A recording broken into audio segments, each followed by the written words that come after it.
Welcome back, everyone. Today we're diving into something truly fascinating. A real head-scratcher, you could say.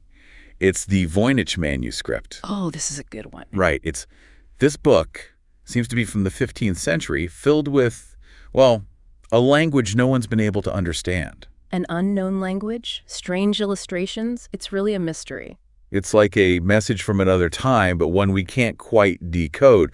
And the thing is, this isn't some obscure artifact tucked away in a forgotten corner. No, not at all. This manuscript is right there at Yale University, in their Beinecke Rare Book and Manuscripts Library. You'd think with all our modern texts, someone would have cracked it by now, right? You'd think so.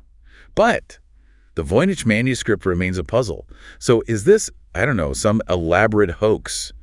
A forgotten language, maybe even a secret code? Or perhaps something even more extraordinary. We've got to consider all the possibilities. Exactly. And to understand it, maybe we need to take a look at where it's been, its journey through time, you know? Absolutely. The history of the manuscript itself is a bit of a puzzle, adds to the whole mystique. So where do we start with that? Who are the first people known to have it? Well, the earliest confirmed owner was Emperor Rudolf II of Germany, back in the 16th century. Rudolf II. Wow. Okay, I know that name rings a bell. Remind me. He was quite a character, deeply into alchemy, the occult, all that fascinating stuff. Oh, yeah. He was convinced the manuscript was the work of Roger Bacon. Exactly. He paid a pretty penny for it, too, 600 gold ducats. Wow, that's a serious investment. He must believe there were some huge secrets hidden in that book. He definitely thought it was something special. Now, even before Rudolf II, there's a possible connection to, get this, John Dee. John Dee. Now, that's a name I haven't heard in a while. Right, the English astrologer. Oh, yeah. Advisor to Queen Elizabeth I, wasn't he? The very same. Also a rumored spy, and, well, let's just say he was quite interested in magic and the supernatural. So to think that this mysterious book might have been in John Dee's hands. Makes you wonder what he might have been trying to do with it, trying to decipher it, or did he think it held some magical power? So many questions. So it says Rudolf II, then maybe John Dee before that. Who came after? Well, after Rudolf II, the trail gets a little blurry. Passed through a few hands, we know that much. Okay, so who are we talking about here? Well, there's Jacobus Horsecke de Tepenitz, and then Johannes Marcus Marci. Those names are not exactly rolling off the tongue. You got that right. And eventually it ended up with Athanasius Kircher. Now, he was a Jesuit scholar known for his work on hieroglyphs, so you can imagine he was quite eager to tackle the Voynich Manuscript. It's almost like a relay race, this book being passed from scholar to scholar. Yeah, a relay race through centuries, and each one hoping to be the one to finally understand it. But it seems like they all hit the same wall.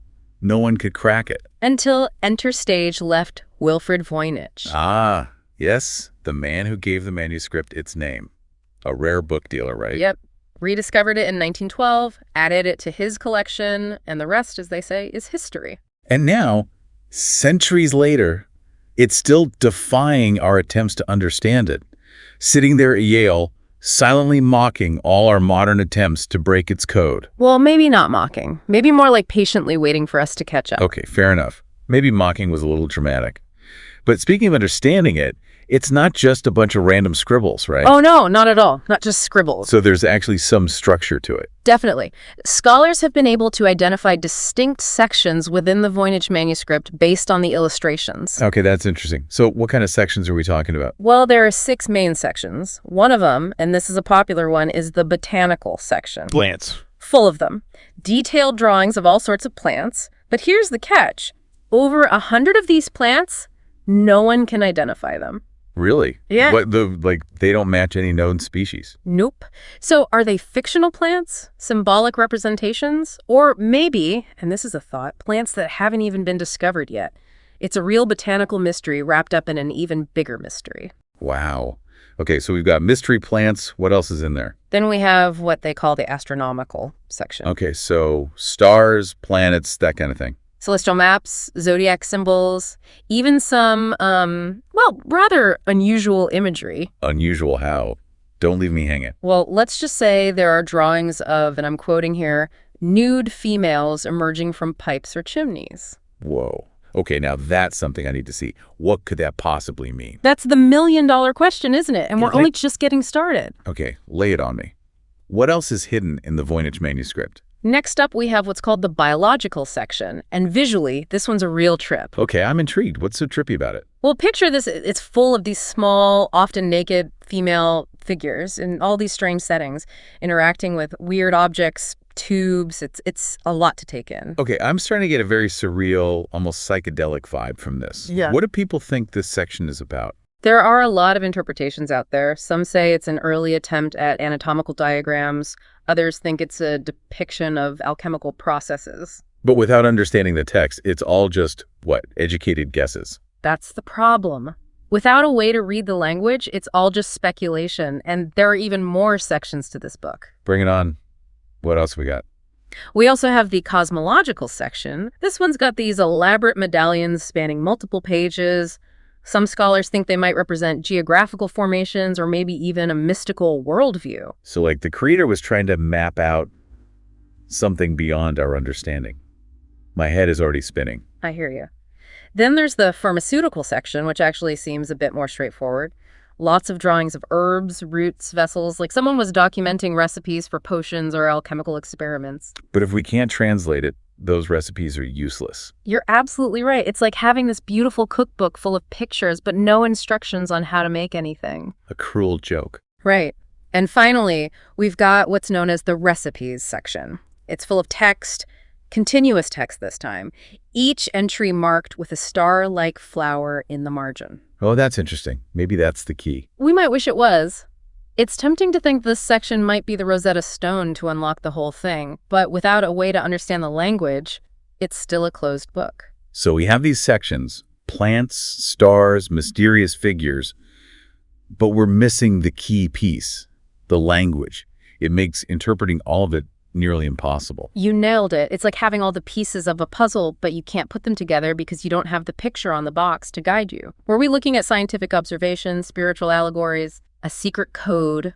We just don't know. So frustrating and fascinating. It's like the book is whispering secrets, but we just can't understand the language. The ultimate tease, right. Yeah. And of course, with a mystery like this, you get, well, some pretty wild theories. Oh yeah, I bet. What, like aliens wrote it? Well, some folks go down that rabbit hole, but one of the more persistent theories is that it's all a big hoax. You know, something cooked up to trick collectors, people like Emperor Rudolph. That makes sense. Yeah. I mean, people have tried to pull a fast one on collectors before, haven't they? Oh, absolutely. Fake artifacts, forged paintings, the art world's full of stories like that. But the thing is, with the Voynich Manuscript, the detail, the amount of work that went into it, it's just... well, it makes you wonder if a hoax is even possible. Yeah, I see what you mean. What? If it is a hoax, it's a seriously impressive one. Exactly. It's one of those things that keeps you guessing.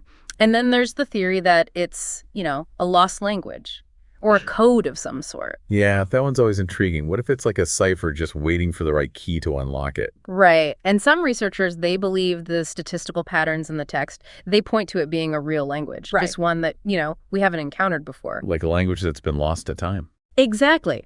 But there are other features, little quirks, that make some people think it's a constructed language. Like something invented for a very specific purpose. So not a naturally evolved language, but something deliberately created. Yeah, that's the idea. Imagine like a medieval version of Elvish or Klingon. Okay, I get it. A secret language. Oh. Like a way to keep knowledge hidden from outsiders. Exactly. It's a very appealing theory. Definitely more appealing than the whole alien thing. Yeah, I think we can safely leave the extraterrestrials out of this one. Stick to what we know. And speaking of what we know, there's been some interesting research done on the Voynich Manuscript using something called information theory. Information theory.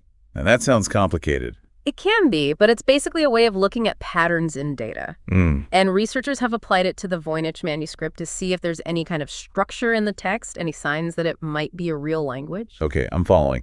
So they're using this information theory to kind of decode the manuscript. Not exactly decode, but more like analyze it. And what they found is pretty interesting. They discovered that the way words are distributed in the Voynich's text, it actually follows something called Zipf's law. Zipf's law. Never heard of it. It's this statistical pattern that you see in a lot of natural languages. It means that a few words appear super frequently, and then a whole bunch of other words are used pretty rarely. So the way words are used in the Voynich Manuscript, it's similar to how words are used in, say, English or Spanish. Yeah, that's the point. It's a strong indication that there's some kind of organization there, a level of complexity that you wouldn't see in just a random jumble of symbols. So it's not just gibberish, there's a pattern. Exactly. Like the text itself is trying to tell us something. Okay, so that's pretty cool. So what else have they learned from this information theory stuff? Well, it gets even more interesting when you start looking at what they call co-occurrence patterns. Co-occurrence. That's a mouthful. What does that even mean? It's basically looking at which words tend to show up together in the text. What researchers found is that certain groups of words, often with similar structures like sharing prefixes or suffixes, they tend to appear near each other. So how the words look might be connected to what they mean. Right, like some kind of visual code. That's fascinating. So is there anything else these co-occurrence patterns have shown us? Oh, absolutely. They also reveal something interesting about those different sections in the manuscript, the ones we were talking about earlier, remember? Yeah, the botanical section, the astronomical one, all that. Well, it turns out that those sections, they're actually linked by the words they contain.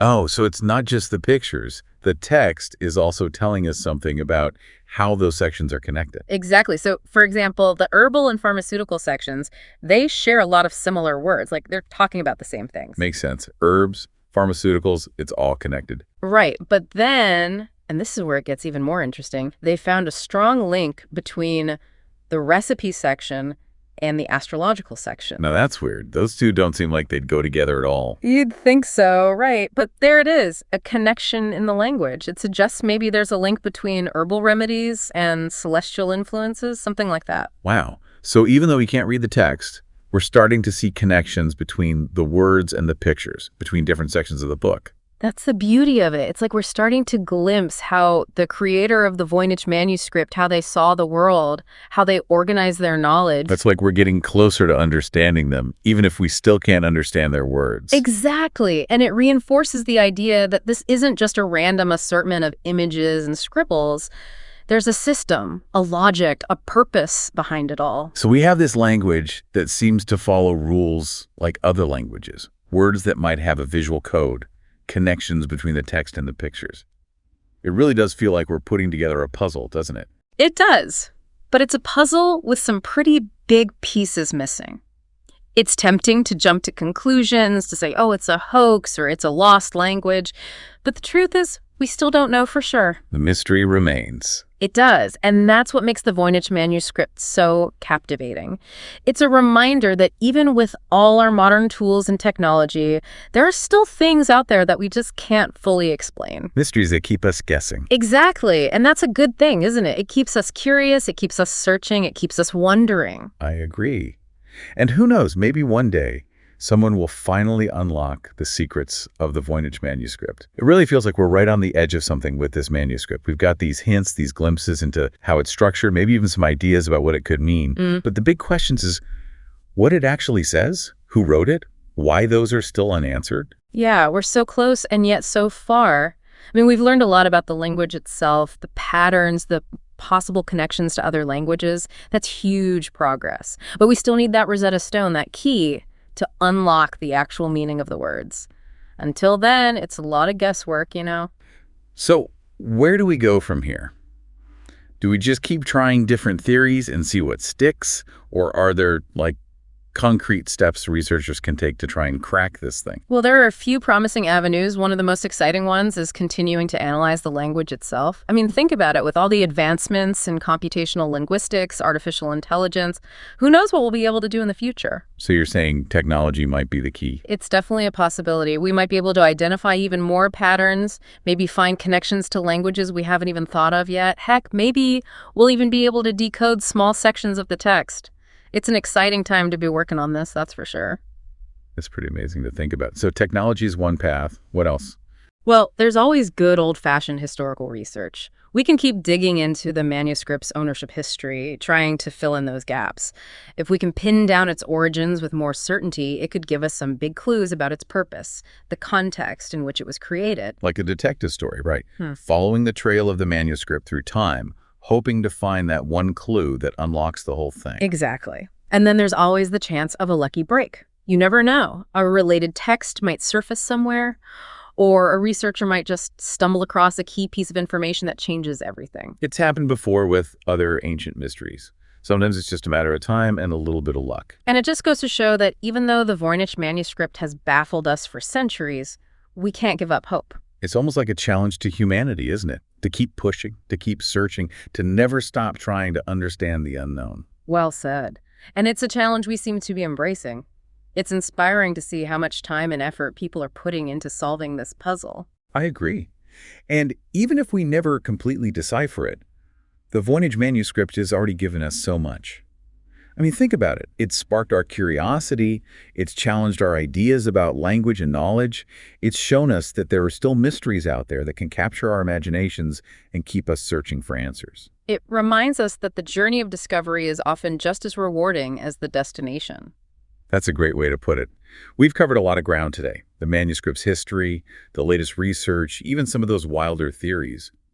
But in the end, the Voynich Manuscript remains an enigma. A puzzle that I'm sure will continue to fascinate and frustrate people for generations to come. And who knows, maybe one of our listeners out there will be the one to finally crack the code.